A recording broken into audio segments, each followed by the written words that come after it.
연예인 연합 예배를 가게 됐는데 맞아요. 그때 이제 김지한 씨를 부르게 되면서 그동안 어떻게 지내는지 궁금했거든요. 근데 본인이 뮤지컬 제안이 들어왔는데 무대에 서지도 못할 만큼 갑자기 사람들이 너무 두려워지고 무대가 불안해지고 불안장애가 왔다고.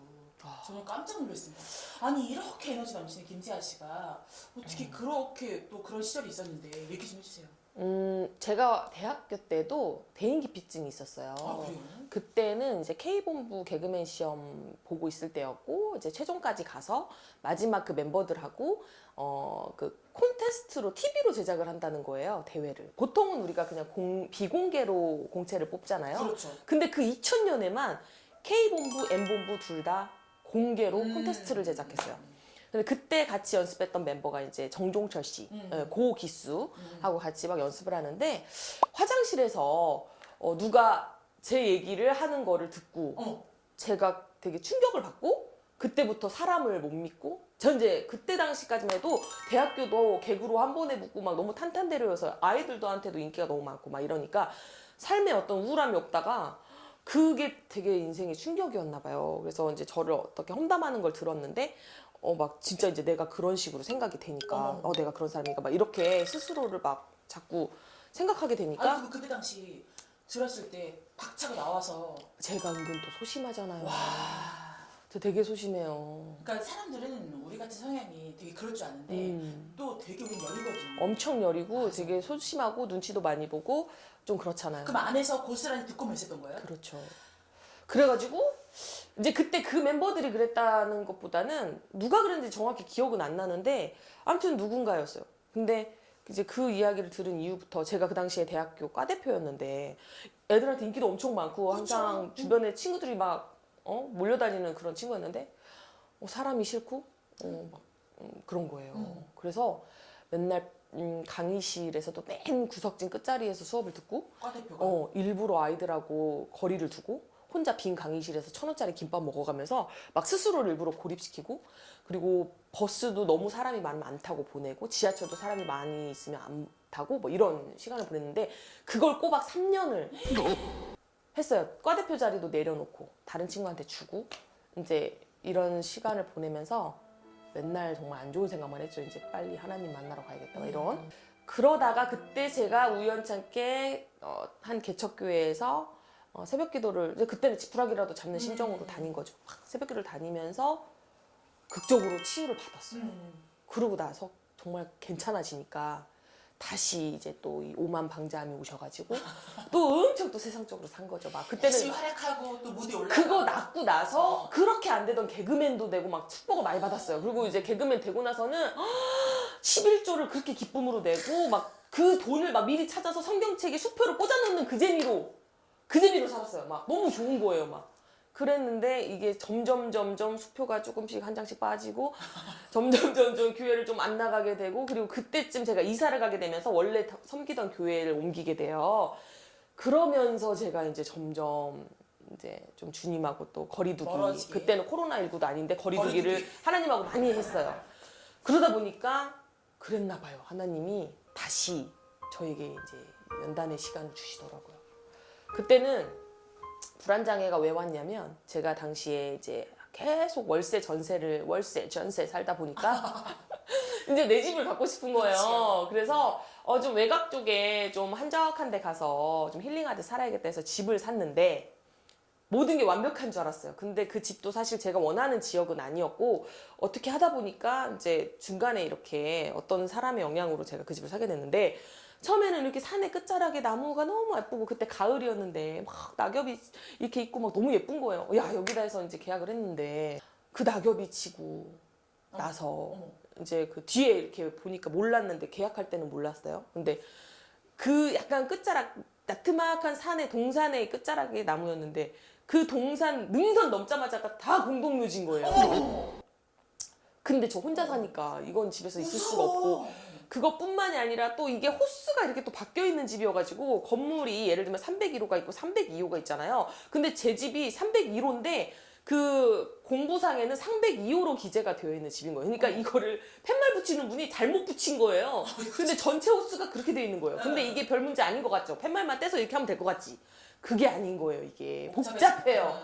그래서 이거를 또 막 그 각 층마다 다 대출받은 은행이 다를 거 아니에요. 막 거기 동의서를 구하고 막 난리를 쳐가지고 그분들은 오히려 아무도 움직이지 않는데 나 혼자 막 그 신경 쓰고 하나하나 다. 그러니까 너무나 많은 스트레스를 받고 집에서 정작 지내지도 못하고 결국은 그 모든 문제들을 해결하고 저는 떠돌이 생활을 하고 있었어요. 최소한의 집만 가지고 막 이렇게 돌아다니고 있었는데 그러다 보니까 자존감이 떨어지고 자신감도 떨어지고 그리고 결정적으로 내가 인생의 가장 큰 결정을 했는데 저한테는 집이 그렇죠. 지금도 집이 목표지만 집이 늘 목표였어요. 인생의 목표. 돈 벌어서 집 사야지. 근데 그 한순간의 실수로 그랬다는 거에 대해서 약간 나의 어떤 선택에 대한 불안장애가 온 거예요. 그래서 이게 불안장애가 오면은 어떻게 되냐면 사람이 물 하나를 못 사고 물을 고르는데도 선택을 못 해요. 이 백두산물을 살까? 아니야. 한라산물을 살까? 막 이걸 사면 후회할 것 같고 이걸 사도 안 될 것 같고 이거를 그래서 진짜 막 1시간 동안 식은땀을 뻘뻘 흘리면서 편의점에 서 있었던 적도 있고 정말 서울을 빨리 일을 보러 가야 되는데 그 당시 부모님 댁에 좀 지낼 때인데 내가 버스를 타고 가면 터미널에서 미아가 될 것 같은 거 이해가 안 가죠. 이해가 될 것 같은 거 집을 못 찾아갈 것 같은 거 막 그 모든 만사가 다 불안해. 모든 게 다. 그래서 서울에 일을 보러 못 간 적도 있고 그냥 그런 시간을 한 1년을 보냈는데 일은 해야 되니까 이제 그걸 감추고 한 거예요. 정말 속에서는 정말 이 불안함 때문에 막 폭발하기 일보 직전인데 그 당시에 개그 프로도 하고 있었고요. 강의도 하고 있었어요. 대학교에서. 근데 진짜 너무 괴로운 거예요. 그래서 제가 그때 다이어리를 써놓은 게 있는데 정말 막 절규에 가까운 글들을 막 매일 썼어요. 내일 눈이 떠지지 말게 좀 해달라고 하나님한테. 내일 눈이 안 떠졌으면 좋겠다고. 근데 그게 어떤 정도의 불안함이냐면 제가 그 기간을 겪고 나서 우울증이나 공황장애나 불안장애를 겪는 분들이 극단적인 선택을 왜 하시는지를 너무나 이해하게 된 거예요. 왜냐면 그거를 안고 살아가는 고통이 죽는 거보다 더할 것 같다는 생각이 들어요. 매일매일이 지옥이잖아요. 그거를 끝내는 것이 더 평안할 것 같다는 생각이 드니까 진짜 죽고 싶더라고요. 그래서 저도 맨날 아파트 막 이런 옥상 쳐다보다니고 진짜 막 그랬어요. 근데 그 와중에도 살고 싶으니까 막 정신과 진료 가서 이제 상담도 받아보고 했는데 뭐 딱히 저에게 도움이 되는 것들이 없었고 그 상태로 진짜 매일 그렇게 성경책을 부둥켜 안고 맨날 끌어안고 막 그럼 그러다가 어떻게 극복해서 지금이 이렇게 너무너무도 그러던 중에 진짜 감사하게도 그때 어떤 행사할 때 알게 됐던 이제 그 관계자였고 집사님이셨는데 그분이 신유의 은사가 있으신 목사님이 운영하시는 기도원이 있다. 근데 연세가 좀 있으신 분이시고 여자분이신데 사실 한번 거기 가봐요. 이제 이렇게 한 거예요. 그래서 정말 저는 기도원이라는 데를 가본 적도 없고 이제 처음 간 거죠. 갔는데 정말 좀 이렇게 허름한 그런 기도원이었어요. 근데 거기 들어갈 때 금식 기도를 이제 작정을 하고 들어가는 상황이었는데 저는 아시다시피 아파도 곡기를 끊어본 적이 없고 아파도 입맛이 좋은 사람으로서 금식은 저에게 너무나 큰 고난이고 너무 힘든 일이에요. 근데 들어갔는데 목사님이 가자마자 그날 저녁 예배 때 마가복음 9장 14절에서 27절까지 말씀인 것 같아요. 그 교독을 하자고 하셨어요. 근데 말씀을 교독을 하는데 그 예수님이 그때 한참 이제 병을 고쳐주고 다니실 때 어떤 귀신 들린 딸을 가진 아버지가 내 딸을 좀 고쳐달라고 하실 수 있거든 좀 고쳐달라고 하니까 예수님께서 할 수 있거든이 무슨 말이냐 믿는 자에게 능치 못함이 없으리로다 하시면서 이런 류의 것은 기도 외에는 나올 수 있는 것이 없느니라 라고 하는 그거를 교독하는데 눈물이 너무 그 목사님도 울고 저도 울고 막 난리가 났어요.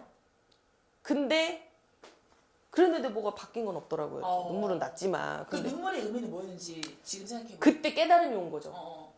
내가 믿는다고 고쳐달라고는 했지만 못 고칠 거라고 생각하고 기도했구나. 믿질 않아. 이렇게 심각한 병을 무슨 하나님이 어떻게 고쳐. 이런 거였죠. 그거가 잘못됐던 거예요.